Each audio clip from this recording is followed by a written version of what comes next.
जल योजना लगाई है। भाइयों बहनों, आपने कभी कल्पना की थी कि हमारे देश का किसान 60 साल के बाद उसको पेंशन मिल सकती है? घर काम करने वाली महिला 60 साल के बाद उसको पेंशन मिल सकती है? भाइयों बहनों, अगर आप 20 साल की उम्र के हैं, 25 साल की उम्र के हैं, 30 साल की उम्र के हैं और अभी से आप पैसा जमा कराना चालू करोगे, जितना जमा कराओगे उसके अनुपात में 60 साल की उम्र होने के बाद आपको पेंशन मिलना शुरू हो जाएगा। सरकार उस पे पैसे डालेगी और आपको कभी बुढ़ापे में किसी के पास हाथ फहराने की नौबत नहीं आएगी।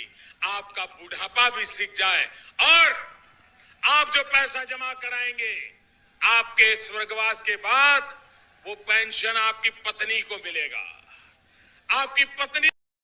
देश में लगभग 8 करोड़ से भी ज़्यादा प्राइवेट कर्मचारी और 65 लाख से भी ज़्यादा पेंशनर्स हैं, जिसमें ज़्यादातर केंद्रीय कर्मचारी हैं, सेंट्रल गवर्नमेंट एम्प्लॉयर हैं और स्टेट गवर्नमेंट एम्प्लॉयर हैं। साथियों, आप सभी को मालूम है कि सरकार ने तीनों सेनाओं को छोड़ करके तकरीबन सभी सोसाइटी में, सभी संस्था में पेंशन बंद कर दी है। यानी 2004 के बाद चाहे वो सेंट्रल गवर्नमेंट एम्प्लॉयर हो या फिर राज्य सरकार का एम्प्लॉयर हो, किसी को पेंशन नहीं दी जाने का प्रावधान लागू कर दिया। अब ऐसे में प्रधानमंत्री जी ने जो पुरानी पेंशन बहाली को लेकर के बयान जारी किया है ओपीएस को लेकर के, और साथ ही ईपीएस 95 के ऊपर जो सुप्रीम कोर्ट की अपडेट है, सुप्रीम कोर्ट का क्या कहना है। इधर सरकार बड़े बड़े अनाउंसमेंट कर रही है कि जितने भी देश में पेंशन धारक हैं उनको पेंशन में किस तरह से बढ़ोतरी किया जाए। यानी 2026 में प्रधानमंत्री योजना के तहत ऐसे बहुत सारे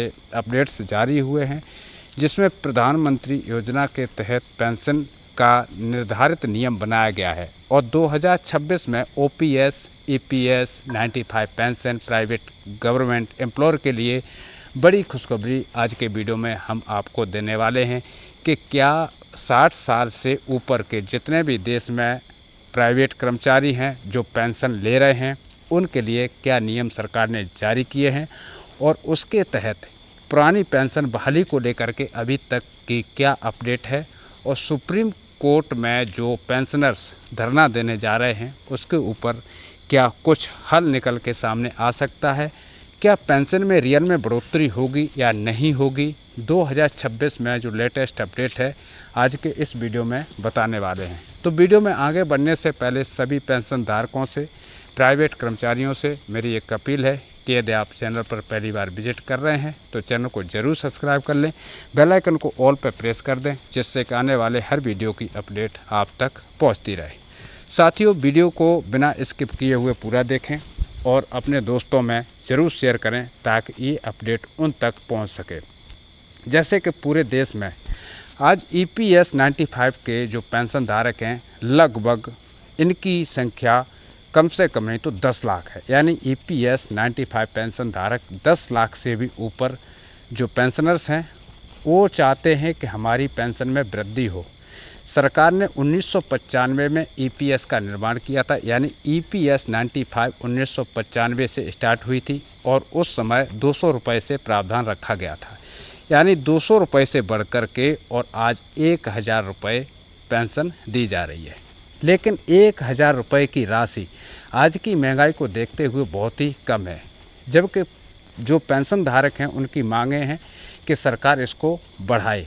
और सरकार ने और सुप्रीम कोर्ट ने मिलकर के कुछ दिन पहले ये निर्णय लिया था कि जो पेंशन है 1000 की जगह अब सभी पेंशनर्स को 7500 रुपये मिलेगी। लेकिन इस पर अभी तक सुप्रीम कोर्ट ने भी कोई जवाब नहीं दिया। हालांकि प्रधानमंत्री जी इस केस को लेकर के कई बार काफ़ी पेंशनर्स तो ये सोच रहे होंगे कि शायद सरकार पेंशन नहीं बढ़ाएगी, लेकिन मेरा मानना ये है कि थोड़ा वक्त लग सकता है लेकिन पेंशन में वृद्धि ज़रूर होगी। देश में लगभग 60 साल से ऊपर जितने भी हमारे वृद्ध पेंशनर्स हैं उनके लिए खुशखबरी आएगी, लेकिन वह जब तक संघर्ष नहीं किया जा सकता तब तक कुछ हाथ नहीं आ सकता। क्योंकि आप सभी को मालूम है बीजेपी सरकार हर चीज़ बोलती है लेकिन हर चीज़ को ना भी कर देती है, यानी बोलने के बाद मुकर जाना ये बीजेपी सरकार की आदत में सवार है। EPS 95 को लेकर के काफ़ी दिनों से केस चल रहा है लेकिन अभी तक सुप्रीम कोर्ट और सरकार की तरफ से इस पर कोई भी अपडेट जारी नहीं हुआ है। फिर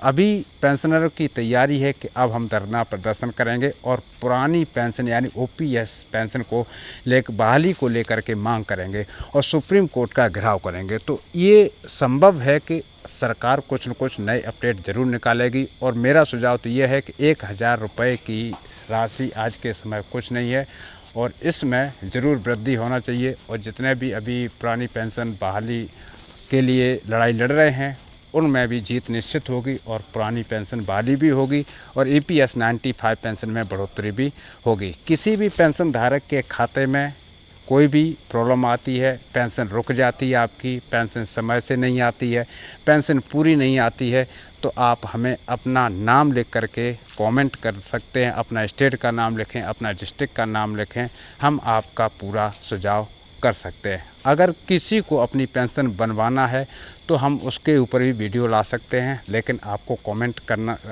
करेंगे तभी हमको पता चलेगा। जितने भी प्राइवेट कर्मचारी हैं उनके लिए DA/DR को लेकर के भी बड़ी अपडेट जारी होने वाली है, लेकिन हम उसको अगले वीडियो में शेयर करेंगे। तो साथी भाइयों, जितने भी हमारे देश में प्राइवेट कर्मचारी हैं और पेंशनर्स हैं उनके लिए अभी तक की अपडेट यही है कि सरकार कहती कुछ है और करती कुछ और है। ये निश्चित है कि हर 5 साल में पेंशन संशोधन होता है, लेकिन प्राइवेट कर्मचारियों के लिए 5 साल, 10 साल, 15 साल में अभी तक कोई संशोधन जारी नहीं हुआ। पेंशन डिपार्टमेंट सिर्फ केंद्रीय कर्मचारियों को ही देखता है, जो पुरानी पेंशन ले रहे हैं उन्हीं को देखता है, या फिर जो हमारे भारतीय सेना में तीनों सेनाओं की पेंशन है, बाकी की सारी पेंशन ख़त्म कर दी गई हैं। और अभी उम्मीद की जा रही है कि जितने भी हमारे चाहे वृद्धा पेंशन हो, चाहे विकलांग पेंशन हो, चाहे आप विडो पेंशन ले रहे हों या फिर आप कोई सी भी पेंशन ले रहे हैं सिविल सोसाइटी से, तो आपकी पेंशन में वृद्धि तो निश्चित होगी, लेकिन अभी समय लगेगा। जब तक जंतर मंतर और धरना प्रदर्शन नहीं होगा तब तक कोई सुझाव नहीं मिलेंगे। अगर भाई के वीडियो पसंद आते हों, जानकारी पसंद आती हो, तो आप हमें कमेंट करें आप क्या चाहते हैं। हम आपकी हेल्प 100% करने की प्रयास करेंगे और बहुत जल्द हम पेंशनरों के लिए एक ऐप लेके आ रहे हैं। उस ऐप के ज़रिए आप अपनी कंप्लेंट लिखा सकते हैं और जिसको अपनी पेंशन नए सिरे से बनवानी है उस पर अपना मेल, पता, फ़ोन नंबर सब कुछ हमारे पास डॉक्यूमेंट भेज सकते हैं। हम उम्मीद करते हैं आप देश के किसी भी राज्य से बिलोंग करते हों, हम आपकी पेंशन बनवाने का पूरा प्रयास करेंगे। चाहे आप वृद्धा हैं, चाहे आप विडो हैं, चाहे आप बेरोजगार हैं या आप विकलांग हैं, सभी के लिए हम ये जनहित में जारी और जन सेवा केंद्र से भी काफ़ी कुछ सुविधाएं आपको देने का प्रयास करेंगे। फिलहाल इस वीडियो में इतना ही है। इसी के साथ सभी पेंशनर्स, सभी बुजुर्गों से लेता हूँ आशीर्वाद। मिलता हूँ नेक्स्ट वीडियो में नेक्स्ट टॉपिक के साथ। तब तक के लिए सभी को जय हिंद, जय भारत, वंदे मातरम।